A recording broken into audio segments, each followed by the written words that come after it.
Paper మీద company ఉంటుంది. ఆ కంపెనీలో ఉద్యోగులు ఉండరు, ఏ కార్యకలాపాలు ఉండవు.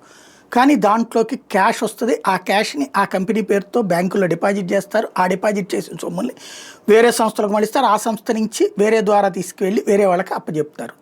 ఇది మనకి సూట్ కేస్ కంపెనీలు లేదా బోగస్ కంపెనీలు లేదంటే గనక ఫేక్ కంపెనీలు అనేటటువంటిది. ఇప్పుడు లిక్కర్ కుంభకోణంలో అట్లాంటి కంపెనీల అంతు తేల్చేందుకు ఈడీ రంగంలోకి దిగింది. వాళ్ళకి చాలా ఛాయిస్ ఉంటుంది. ఎందుకంటే man to man, bank to bank లెక్కలని తీయడంలో సిద్ధహస్తులు వాళ్ళు. ఈ కేసులో నిందితులు, అనుమానితులకి సంబంధం ఉన్నటువంటి వ్యక్తులు, సంస్థల బ్యాంక్ ఖాతాలు, వివరాలు, ఆస్తుల సమాచారాన్ని ఇప్పటికే ఈడీ సేకరించింది. సిట్ అరెస్ట్ చేసిన నిందితుల వివరాలు, వాళ్ళ రిమాండ్ రిపోర్ట్లోని అంశాల ఆధారంగా మనీ లాండరింగ్ వివరాలను ఈడీ లోతుగా ఆరాధిస్తోంది. ఖాతాలు, ఆస్తుల్ని పరిశీలిస్తోంది.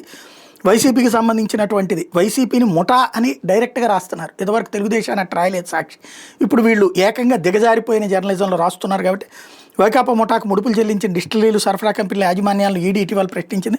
వాళ్ళ వామూలాలు నమోదు చేసుకుంది. ఏపీఎస్బీసీఎల్ నుండి డిస్టిలరీల ఖాతాలకు సొమ్ము జమ కాగానే ముడుపులు చెల్లించాల్సిన మొత్తాన్ని వివిధ డొల్ల కంపెనీల ఖాతాలకు మళ్లించడం, బంగారం కొన్నట్టు రికార్డులో చూపించడం లాంటి చర్యలతో నగదు రూపంలో మార్చి రాజకేశ్ రెడ్డి బృందానికి అందించినట్టు ఇప్పటికే నిర్ధారణ రావడంతో ఏ మార్గంలో సొమ్ము చెల్లించారు, ఎవరెవరికి ఏ తేదీలో ఎంత చెల్లించారనే వివరాలను రాబట్టి అంత కొన్నాళ్ల ముందు విజయవాడ జైల్లో ప్రధాన నిందితుడు రాజకేశ్ రెడ్డిని ప్రశ్నించిన వివరాలను కలిపి మానిటరింగ్ చేసి అసలు వాళ్ళని పట్టుకునేటటువంటి దిశగా అడుగులు వేస్తుంది ఈడీ.